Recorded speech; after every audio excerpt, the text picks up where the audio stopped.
No checklist completed is going to save you. No bucket list is going to save you. No amount of blood, sweat, and tears that you've poured out in your life is going to save you. No amount of cash or worldly possessions is going to save you. You can't take it with you. You'll be dead. Buddha can't save you. Gandhi can't enlighten you. The Pope can't absolve your sins. The saints can't pray you into eternal life. Muhammad can't fix you. Allah isn't able. No president, no legislation, no Supreme Court justice, no state or nation or leader or celebrity. No one can save you because there is salvation in no one else.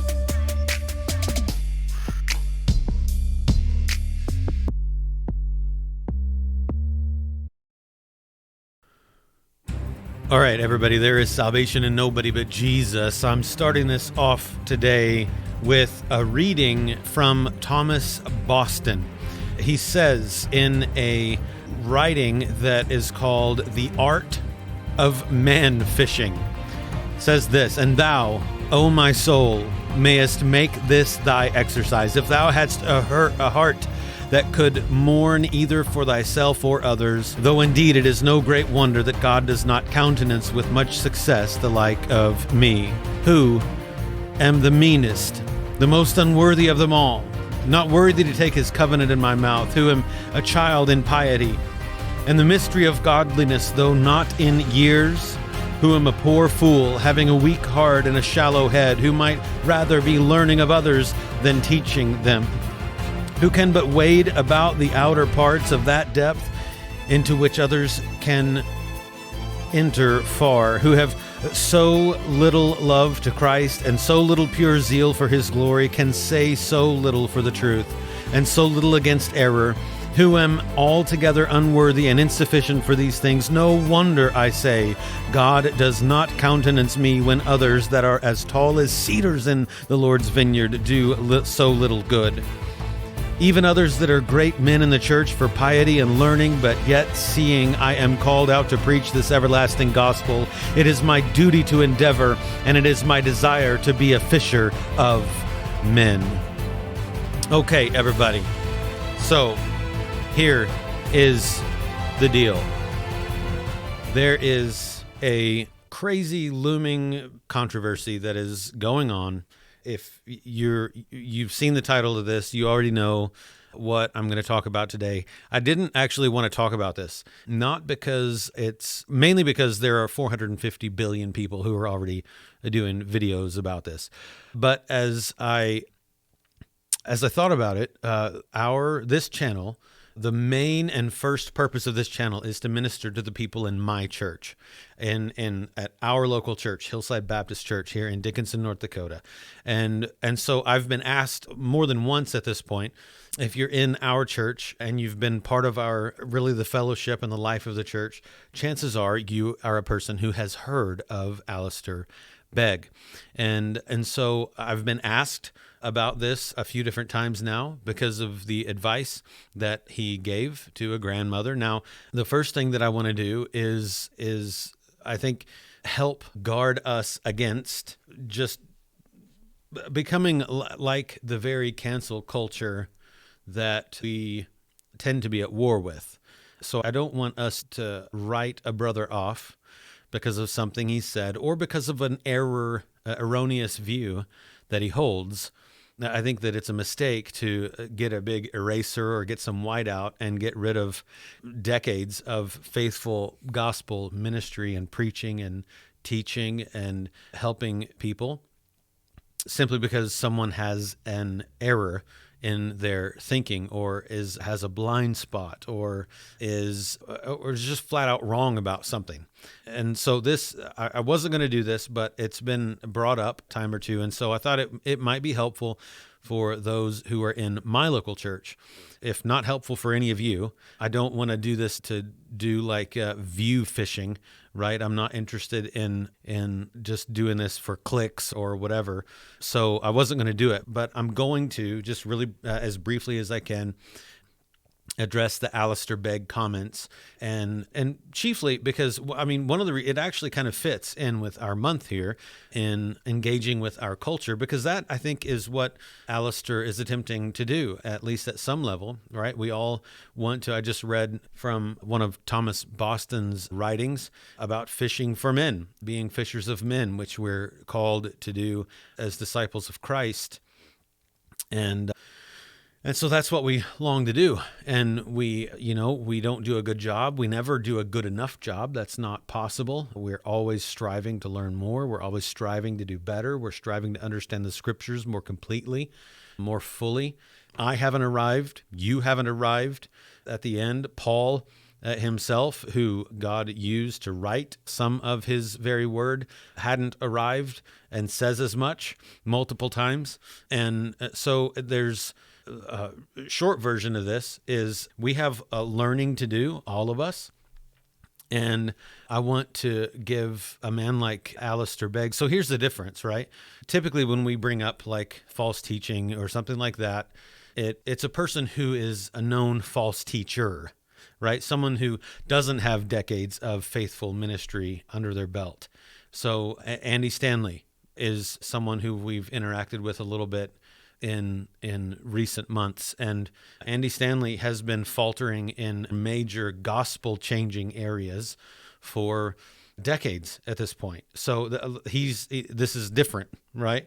We could go down a list, right? Todd White, Mike Todd, whatever, right? You go down this list, and this Alistair Begg situation is not the same as a typical false teacher that we would interact with or talk about some errors that are going on.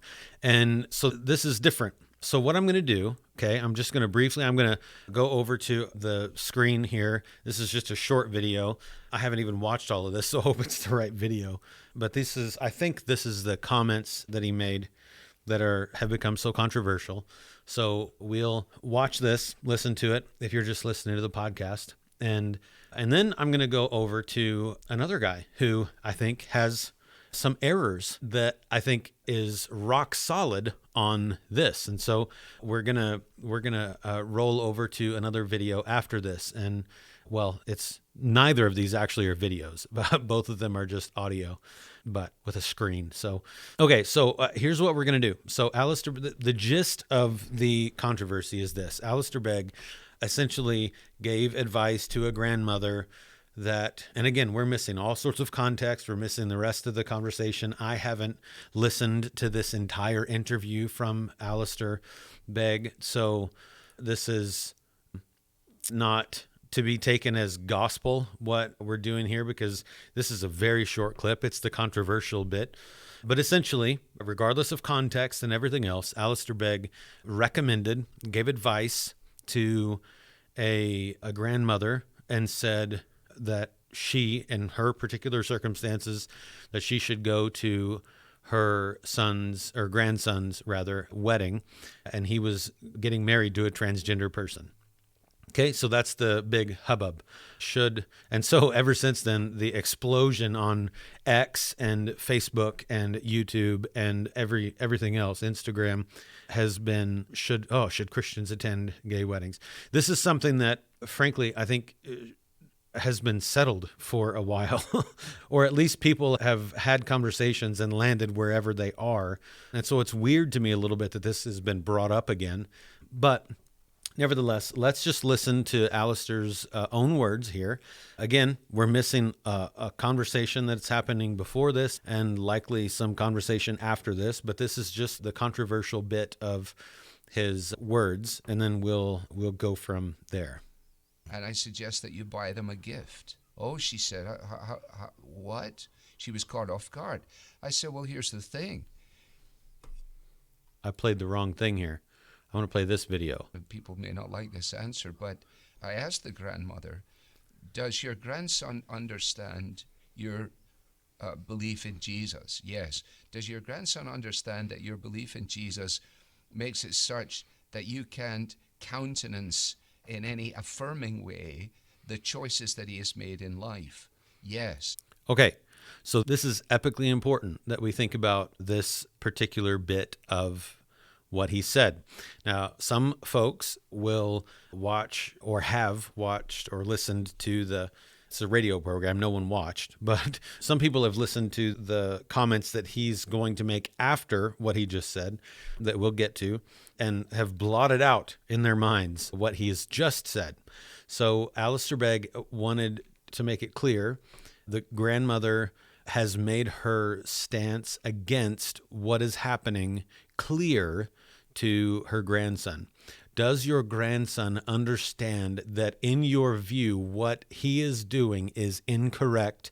It's sinful, and your belief in Christ keeps you from affirming anything that he's doing. Does he understand that? So Alistair Begg wants to make certain that the grandmother understands, or that the grandson understands that. Okay? That's important. That's an important bit to take into consideration. So let's continue on. So he wants to make sure that the grandson understands that grandma, believes that what he is doing is wrong. It's sinful, and she does not approve. She does not affirm it. Okay? Now let's listen to what he says next. I said, well, then, okay, as long as he knows that, then I suggest that you do go to the ceremony. Woo! And I suggest that you buy them a gift. Okay. Oh, she said, what? She was caught off guard. There's the controversial I said, well, here's part. the thing. You're not going to, your love for them may catch them off guard, but your absence will simply reinforce the fact that they said these people are what I always thought, judgmental, critical, unprepared to. People Okay. may not like this answer, but Okay, so that was the short clip, and there are things, again, missing from both ends of this clip. So I would encourage you, go seek it out, find the whole radio program or whatever you got to do. It's all over the web at this point, and everybody and their mom has an opinion. But so he wanted to make sure the gist of what happened there. Alistair Begg wanted to make sure that grandma's views of Christ, the scriptures, all of that, the sinfulness of the situation, the sinfulness of this relationship, all of it, that he understands that she doesn't approve, that she doesn't agree, that this is sinful, this is not okay, that you can't, what did he say, in any affirming way, countenance in any affirming way, the decisions he's making. So he wanted to make sure of that. And then he says, this is the controversial part, he says, then I suggest that you go to the ceremony, to the wedding ceremony, that would be, and that you get them a gift. And it seems in the name of, or in the spirit of being a fisher of men, right? We all want to do this. We all want to engage in culture in such a way. And part of culture are our unsaved family members. So this fits in that, right? In the Great Commission, what we should be about. So we all want to do this. And the big question and the difficulty and the place where people are going to disagree is, how exactly do we do this? What are the methods? What do we say? No, we're not doing that. That's not engaging with the culture. And that way is not helpful to the culture. So we're all going to have lines and places where we draw the line. And at what point are we being loving and not truthful? At what point are we being unloving for the sake of truth, right? So these are all questions that have to be answered. And I think the misunderstanding that Alistair Begg has, and let me be clear, I do not agree with this advice, and I would never give this advice. It doesn't matter, in my mind, what the context of the relationship of the grandmother-grandson is. It does not matter. How you give the advice that you should give matters. How you go about the advice, how you would word the advice you're giving, of course, all of that plays into it. But I think that the fundamental flaw that Alistair Begg makes here is that he's right. She should ensure that her grandson, sure, knows that she loves him, all of those things, but that this is not something that she, in his words, that she can countenance in any affirming way because of her relationship with Christ, because of what Christ stands for, because of God's law, because of God's expectations, because God doesn't approve, right? So I can't. I think his misstep is this. Attending a wedding is approving of the wedding. Let me scroll over here now to. You're not going to. Oh my goodness your gracious! Love for them may catch You know them off what? guard. But Hush. Okay. Sorry about that, everybody. Alistair Begg is one to have all sorts of words in here today. So this is, some of you who are watching this recognize that person or recognize that on the screen there, the briefing with Albert Mohler. This is a short clip of the briefing, his own podcast from just a couple of days ago. And I think of all of the stuff that I've heard, I don't even think that he, I could be wrong, but I don't know that he even mentions Alistair Begg particularly, but he's addressing the controversy, the situation, the question, right? Should Christians attend a same-sex wedding? What if it is a ceremony for a family member, is what the title of this video is. And the context here is that people write in questions to his podcast. It's got vastly more circulation than mine, and which is good. I don't want that kind of circulation, to be honest. But people write into his podcast, and he's answering this particular question because, in his words, a flood of questions have come in about this topic. And I think of all of the people that I've heard, and again, no disrespect, I haven't heard your video necessarily or seen what you've said, but of all of the things that I have seen about this is a very to the point, succinct, godly, biblical view of the situation. So I'm going to probably pause it here and there. This is just a 6.5 minute video or radio program podcast excerpt from just a couple of days ago, from February 2nd.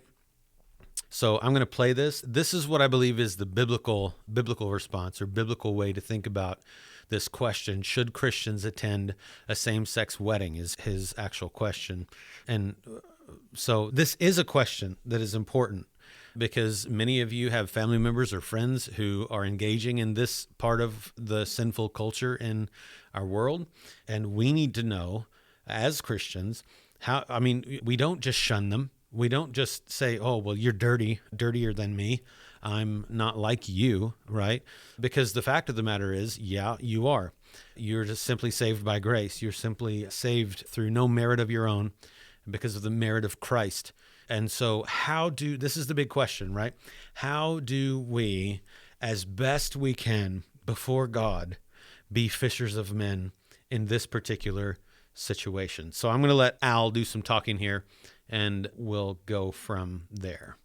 Attend a same-sex wedding ceremony or same-sex wedding.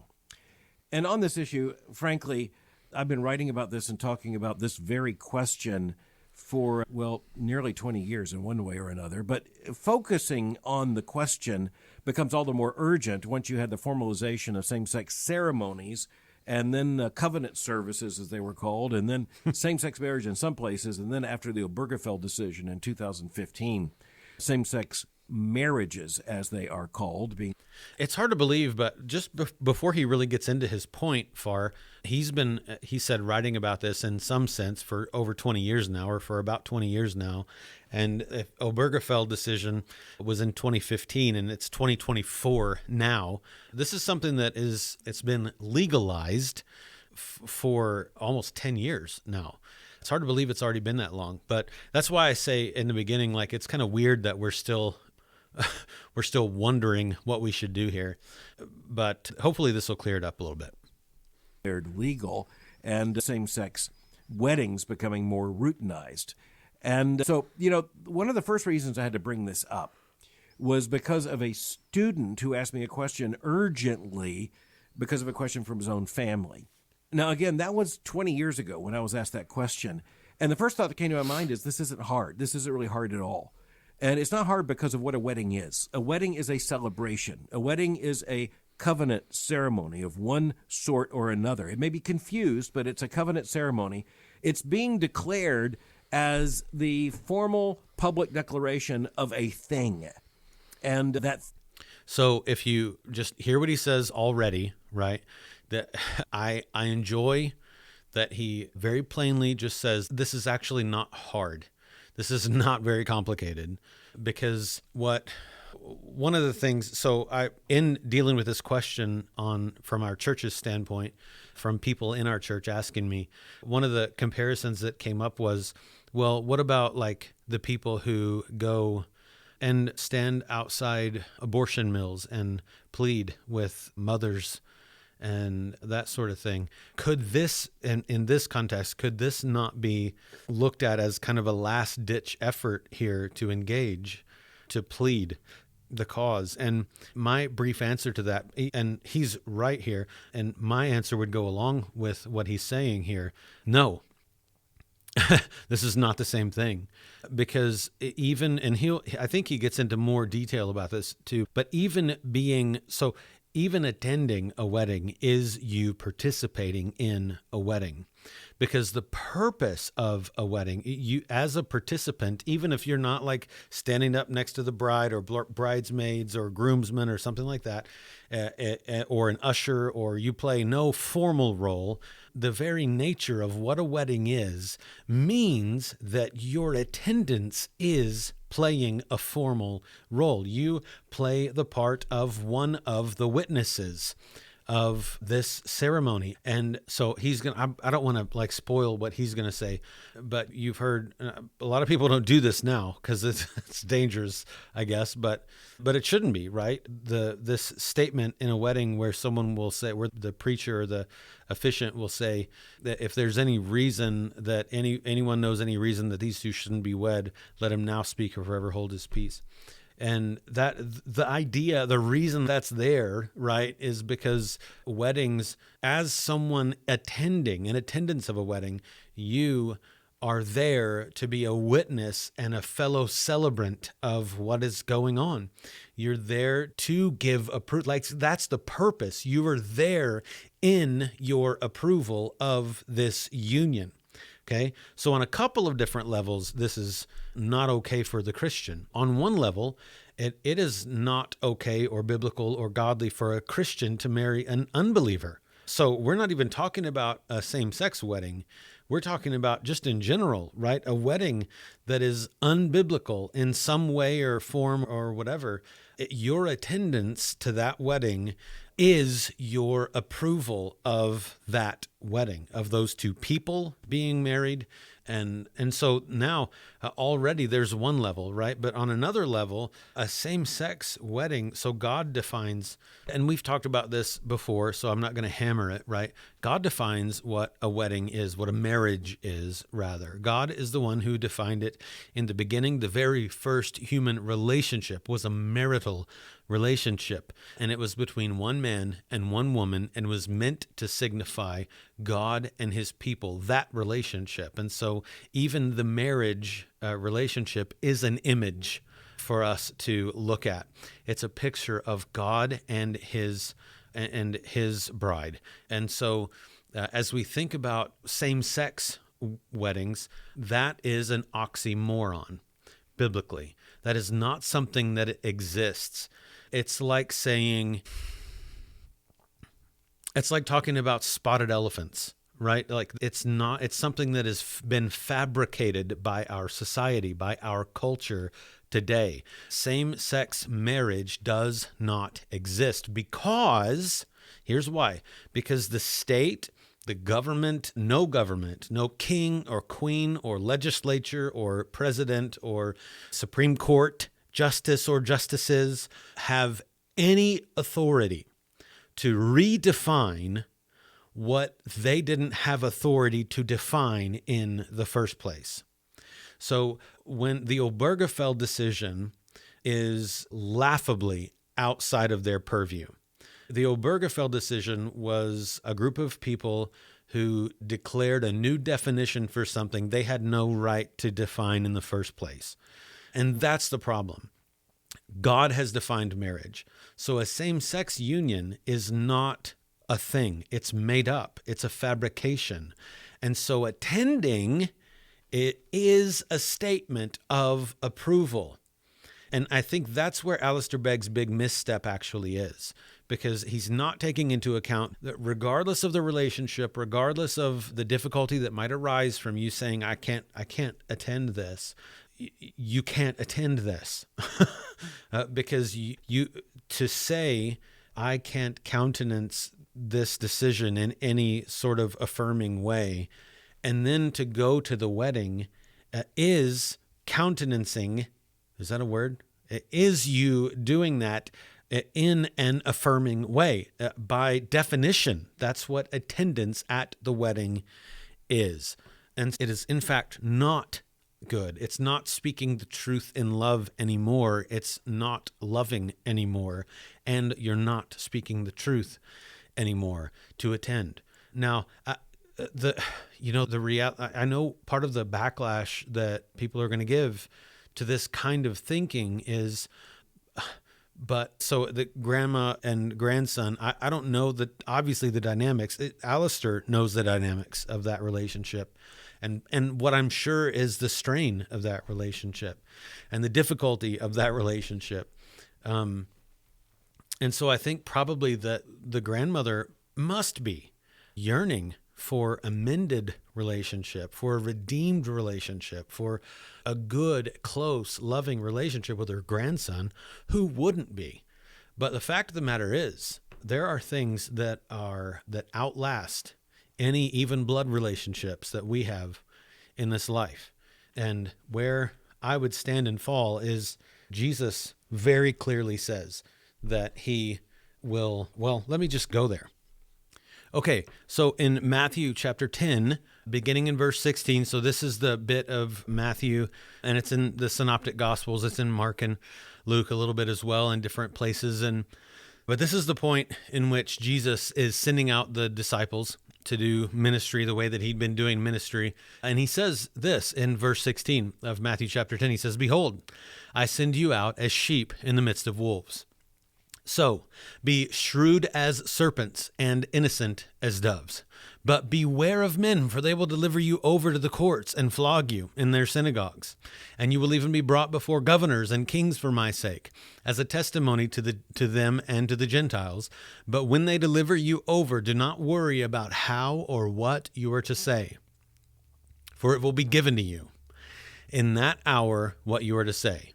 For it is not you who speak, but the Spirit of your Father who speaks in you." Okay, Jesus now says this, "And brother will betray brother to death, and a father his child, and children will rise up against parents and cause them to be put to death.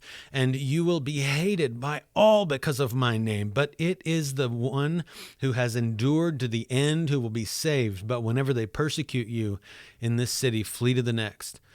For truly I say to you, you will not finish going through the cities of Israel until the Son of Man comes."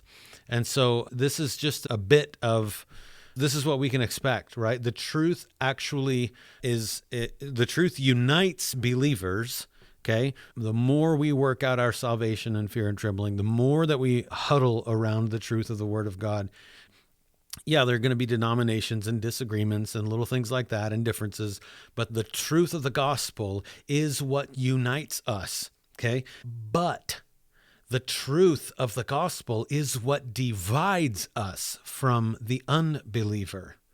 So this is a truth. This is a thing that is going to divide family members. This is a thing that is going to divide people who are believers and people who are and miraculously, it is always a glorious blessing when God changes a person from being an unbeliever and regenerates that person and they become a believer. He raises them from spiritual death, and who they were dead in their transgressions and sins, and he raises them to walk in new life with Christ. That is always a miracle, but it is not always going to happen. Okay? So as realistically, as loving as we could possibly be, I mean, as loving as a person could possibly be, you will still deal with people if you're sticking with the truth.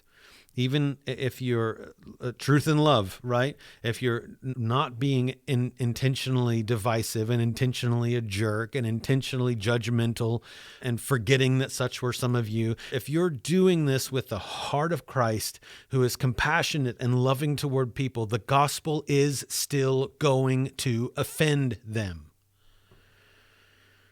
It's still going to divide relationships, and it's going to hurt, and it's going to be hard. But it's what happens. So let's continue with Al Mohler. That was a big rant, and frankly, I've already said my piece on most of what he's going to say, but maybe I'll stop him again. Who knows? But this is really good, so I want to play it anyway regarding this topic. Is a marriage or a union. And that's where Christians understand that it's not just that we think that same-sex marriages are wrong, it's that we don't think same-sex marriages are marriages. We actually don't think it is. It doesn't fit the biblical criterion. It doesn't fit creation order. Yeah. And I had to raise it a second time in response to Houston pastor Joel Osteen. And that wasn't the first time I've had to deal with Joel Osteen, who, by the way, used to make a lot more headlines in the Christian world back when he was more active in Christian circles. He's kind of retreated, or certainly in more of an eclipse in terms of Christian conversation than was the case, say, back in 2011. In 2011, he made a couple of public statements, and one of them had to do with whether he would attend a same-sex wedding ceremony. And, well, I think he failed in the answer. And so because that was a part of public conversation, I had reporters call me and ask me what my position was on it. I'd already written on it, but I said, I'm going to go further. And so I published 2 articles in 2011 on this question. And, one of the things I wanted to make as a point is, again, that a wedding is not like a meal. A wedding is not like a conversation. A wedding is a ceremony. And, historically, those who have participated in the ceremony, and by that I mean even just those who are in the congregation, they're described as witnesses and celebrants to the wedding. That is to say, they're there to celebrate. An affirmation of... So the people he's talking about, in case you missed it, he's saying that historically, as people have understood the purpose of weddings, the purpose of attending a wedding is to be a celebratory witness with the couple. And so I think, again, the disconnect in Alistair Begg's advice is he is concerned, and I commend him for this. I think this is the right thing. He is concerned that the grandmother make it clear to the grandson that this is not okay, that she's not okay with it, that Christ disapproves, that God disapproves, that this is sinful, this isn't acceptable, I do not approve. But go to the wedding. And I think that the disconnect is he must be assuming that attending the wedding isn't showing approval. And it just most definitely is. And I think that's where the disconnect is. I don't think that Alistair Begg is caving to the culture necessarily. I think that he has misinterpreted what it means to attend a wedding. And frankly, this is probably a common thing in our culture today. Attending a wedding is just looked at like, oh yeah, they asked me to go, I'm going to go, Maybe you don't think of yourself as a witness because you didn't have to sign the marriage document, right? You didn't have to sign the marriage license. But historically speaking, and the purpose of a wedding, the purpose of attending a wedding is what? To show support. Why? At the end of the day, even in this situation, the grandmother goes to what? To show love and support for her grandson in the decisions he's making. So there is a disconnect there. I don't know the whole story, and I think that the reason that I'm okay with talking about it like this is because I don't think that the context of that story could possibly change the right advice and the wrong advice. I don't think that any bit of the circumstances could ever possibly lead what Alistair Begg said to be the right advice. I don't think that you could make that case biblically and given the circumstances and the reason for the wedding ceremony. Union is historically, and I think biblically, crucial to what a wedding is all about.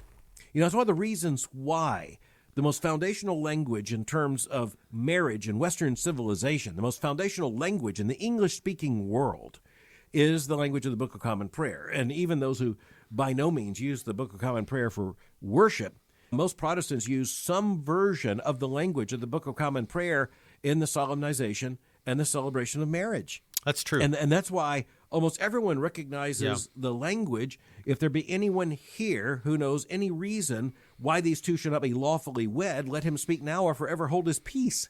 Yeah, that's what I was talking about earlier. That wasn't unexpected language. That's not incidental language. Mm-hmm. And that comes up again and again in weddings. If you're here, You're here Because again, this idea transcends just a same-sex wedding thing. It transcends the actual topic we're talking about.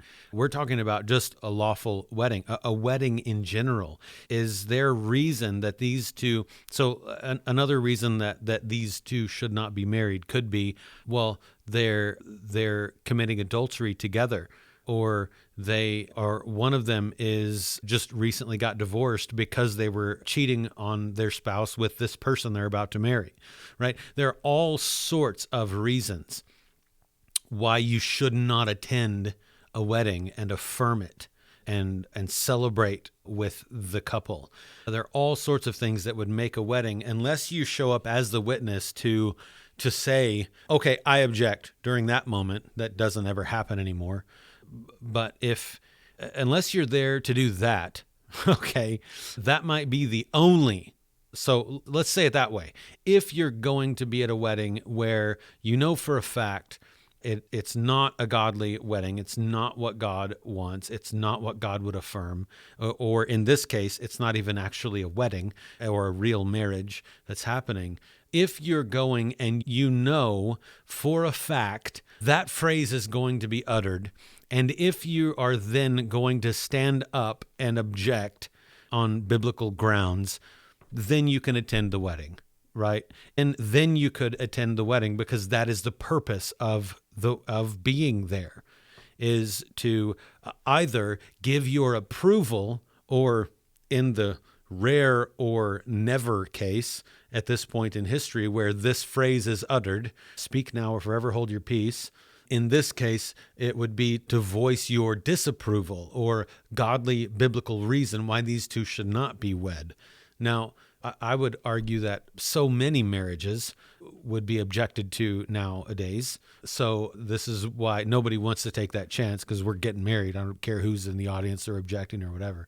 And hopefully, if you've gotten to the wedding bit, hopefully that phrase would just be a formality anyway. It's meant to be a formality, because the rhetorical idea there is no one's going to object, because all of these people know us. All of these people are here to affirm this. All of these people are here to celebrate this union with us. What does Christ say about a wedding? What God puts together, let not men separate. Well, God isn't putting this together. This is nothing to do with God. This is antithetical to God. This is the opposite of godliness. So there's no reason. The only feasible, ethereal, could be possibly maybe reason that you could ever biblically attend a same-sex wedding would be if you know that phrase is going to be part of the vows, and if you're ready and willing to stand up publicly and ruin the wedding by objecting on biblical grounds. You think this is right. If you're here, you believe this is a marriage. And when it comes to Christians looking at a same-sex ceremony, whatever they're going to call it, we don't believe that it's right. We can't celebrate it. And we actually don't believe it's marriage. So we can't bear false witness about marriage. Now, in January of 2011, I published an article in which I said, this was Joel Osteen's moment. Your own moment will come soon enough. And my warning to Christians back then in 2011 was, you better think this through, because it's not going to be particularly healthy to think this through when you have an invitation in your hand. You need to think this issue through long before you get an invitation. And you need to think this through.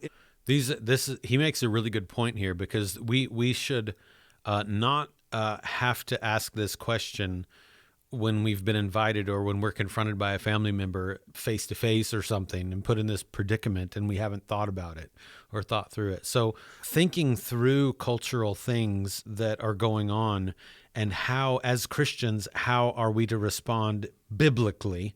Because that's the only thing that matters. What does the scripture say? What does God say in his holy word? How should I address this issue?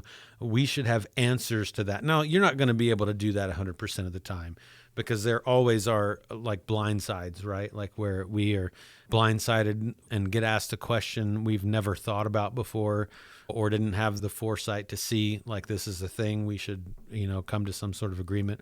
We do this as elders at Hillside. We actually just had a conversation this morning. It's Monday as I'm recording this.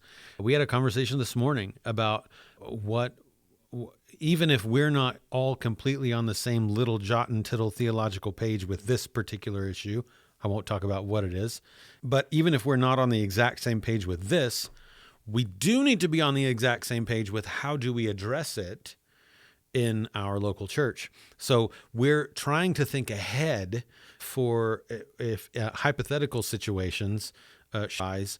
What do we do about this or that or the other thing? And we should do that just on a personal level too. It's very helpful to think about the relief or the confidence that you can have walking into cultural situations or family drama at times or whatever the kind of thing might be.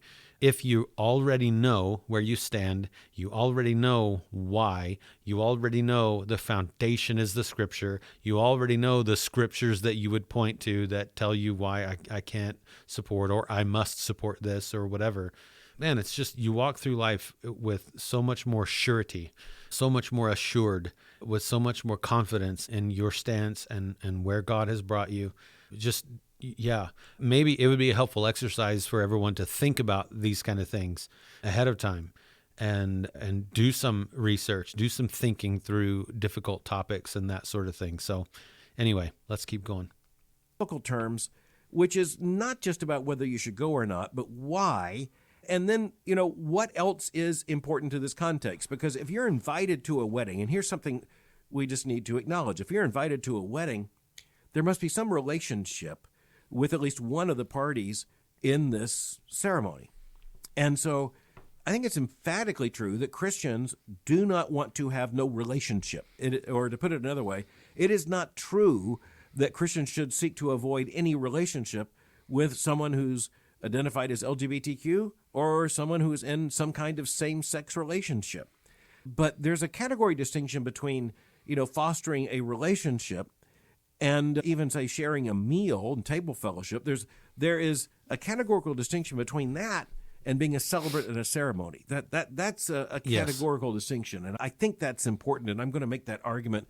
I've made it consistently now for well over a decade, and I think that's one that's deeply rooted in the Christian tradition, I think, and in the nature of a wedding. And, there are witnesses in every state I know of. There are witnesses that have to sign that the wedding is legitimate. And there are lawful. 2 in North Dakota. And those who are attending are the larger circle of those who are in agreement with that. And so I think that emphatically means that's the one place that Christians, I think, should not be. And I think we need to decide that up front. And, a further complexity comes with the question, well, are there circumstances that may say you would go to this but not go to that? Is this a relationship that, is particularly important? And I would simply say, I think this is one of those issues in which we need to recognize this is important. This is not context dependent. This is not context dependent. So that's what I was getting at earlier with at the end of the day, I don't know the context of the whole Alistair Begg counseling story.